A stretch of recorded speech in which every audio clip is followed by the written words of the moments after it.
Assalamualaikum warahmatullahi wabarakatuh. Kami dari kelompok 1 PGMI 3A akan mempresentasikan hasil diskusi kami dengan materi bentang alam geografi di muka bumi. Anggota kelompoknya Aisy Yasmin, Vera Mutiara, Felita Fatkul, Elga Widyastuti, Prasetya Budi, Nurul Salsabila, Sevia Bunga. Kemudian pokok pembahasannya yaitu pengertian bentang alam, gaya endogen dan gaya eksogen.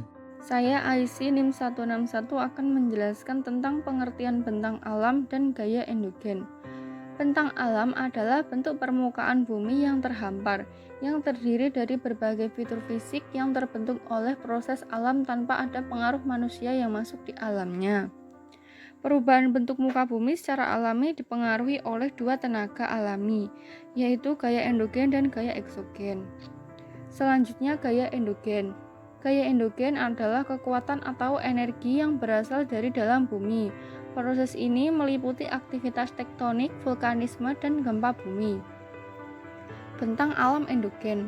Bentang alam endogen adalah bentang alam yang proses pembentukannya dikontrol oleh gaya endogen, seperti aktivitas gunung api, aktivitas magmatis, dan aktivitas tektonik. Selanjutnya, bentuk bentang alam endogen. A. Bentangan alam struktural. Bentangan alam struktural adalah proses pembentukan bentangan alam yang dipengaruhi oleh gaya tektonik seperti lipatan, patahan, dan aktivitas magma. Morfologi atau bentuk-bentuk lipatan terbagi menjadi 3, yaitu bentang alam lipatan, bentang alam patahan, dan intrusi. Saya Vera Mutiara Hikmah dengan NIM 233141011. Itu sebelumnya sudah dijelaskan tentang bentang alam struktural, yaitu ada beberapa macam. Yang pertama itu ada bentang alam lipatan, yaitu umumnya dicirikan oleh susunan perbukitan dan lembah-lembah yang berpola sejajar, terbentuk dari batuan sedimen yang terlipat membentuk struktur sinkline antikilin. Genetika pembentukan morfologi perlipatan dikontrol oleh gaya tektonik yang terjadi pada suatu cekungan sedimen.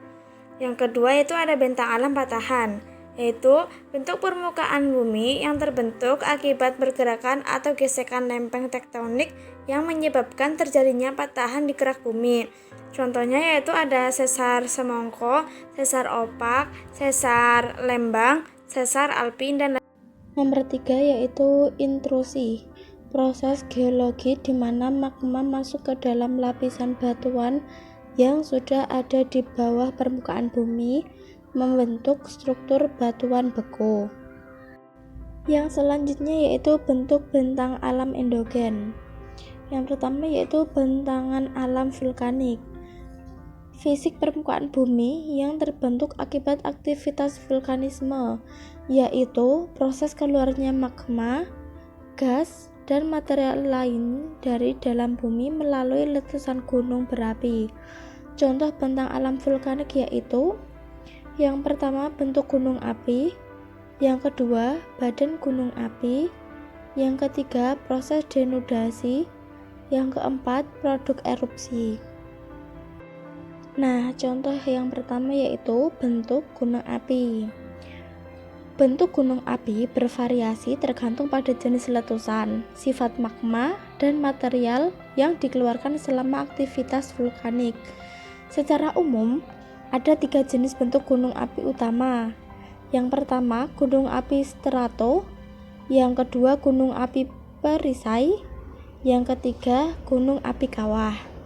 Untuk yang selanjutnya, bentang alam vulkanik itu yang kedua itu terdiri dari badan gunung api. Nah, badan gunung api ini merupakan bagian utama dalam gunung api yang terdiri dari material vulkanik seperti lava, abu, dan juga batuan. Nah, badan gunung ini juga terdiri dari beberapa bagian penting dalam proses vulkanisme. Yang pertama itu ada kawah, seperti yang digambar kiri atas. Kemudian ada anak gunung api, ada kubah lava, dan juga kaki gunung api. Untuk selanjutnya ada proses denudasi. Nah, Denudasi gunung api sendiri ini adalah proses pengikisan dan juga penghancuran bagian permukaan gunung berapi yang akibat faktor-faktor alam seperti erosi, pelapukan, dan juga gaya gravitasi. Ini terjadi setelah erupsi. Dan yang keempat itu ada produk erupsi. Ini merupakan material yang dikeluarkan selama letusan, baik berupa material padat, cair maupun gas. Produk ini sangat bervariasi tergantung pada jenis letusan dan sifat magma yang keluar. Selanjutnya, gaya eksogen. Gaya eksogen adalah faktor dari luar bumi, yaitu proses yang terjadi dari interaksi antara selaput hidrosfer, atmosfer, litosfer, dan biosfer.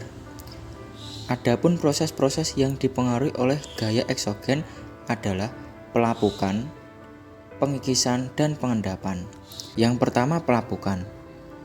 Pelapukan merupakan proses perubahan fisik atau dekomposisi dari material penyusun kulit bumi yang berupa batuan. Pelapukan dipengaruhi oleh iklim, temperatur, dan komposisi kimia. Nah, ada bentuk-bentuk pelapukan. Yang pertama, pelapukan mekanik atau mekanisme. Yang kedua, pelapukan kimiawi. Yang ketiga, pelapukan biologis. Yang pertama, pelapukan mekanik atau mekanisme adalah semua mekanisme yang dapat mengakibatkan terjadinya proses pelapukan sehingga suatu batuan dapat hancur menjadi beberapa bagian yang lebih kecil atau partikel-partikel yang lebih halus. Yang kedua, pelapukan kimiawi atau dikenal juga sebagai proses dekomposisi atau proses peluruhan adalah terurai atau pecahnya batuan melalui mekanisme kimiawi seperti karbonisasi, hidrasi, hidrolisis, oksidasi, dan pertukaran ion-ion dalam larutan. Yang ketiga, pelapukan biologis dan merupakan istilah yang umum dipakai untuk menjelaskan proses pelapukan biologis yang terjadi pada penghancuran batuan, termasuk proses penetrasi akar tumbuhan ke dalam batuan dan aktivitas organisme dalam membuat lubang-lubang pada batuan. Pengikisan atau erosi merupakan proses pengikisan yang terjadi pada batuan maupun hasil pelapukan batuan oleh media seperti air, angin, dan gletser. Nah, contoh dari erosi itu ada erosi alur, erosi lembar, dan erosi drainase. Erosi alur terjadi ketika air yang mengalir di permukaan tanah membentuk alur-alur kecil yang semakin lama makin besar seiring dengan erosi yang terus terjadi. Yang kedua ada erosi lembar, yaitu erosi yang terjadi ketika air hujan yang jatuh secara merata mengalir di permukaan tanah dan mengikis lapisan atas tanah secara perlahan. Yang ketiga ada drainase, yaitu erosi drainase terjadi di sekitar saluran-saluran drainase atau sistem pembuangan air. Yang ketiga ada pengendapan atau sedimentasi. Proses pengendapan partikel-partikel kecil seperti pasir, lumpur, dan kerikil yang terbawa oleh air, angin, atau es. Proses ini terjadi ketika energi yang membawa partikel tersebut berkurang, sehingga partikel itu mulai mengendap di dasar badan air, sungai, atau di dataran. Contoh dari sedimentasi itu ada sedimentasi sungai dan sedimentasi teluk. Sedimentasi sungai itu terjadi ketika material seperti lumpur, pasir, atau kerikil yang terbawa oleh aliran air sungai akhirnya mengendap di dasar sungai atau di tepiannya. Kalau sedimentasi teluk itu terjadi ketika material yang terbawa oleh sungai atau laut mengendap di perairan teluk yang tenang. Selanjutnya ada bentang alam eksogen, yaitu bentuk-bentuk bentang alam yang proses pembentukannya dikontrol oleh gaya eksogen.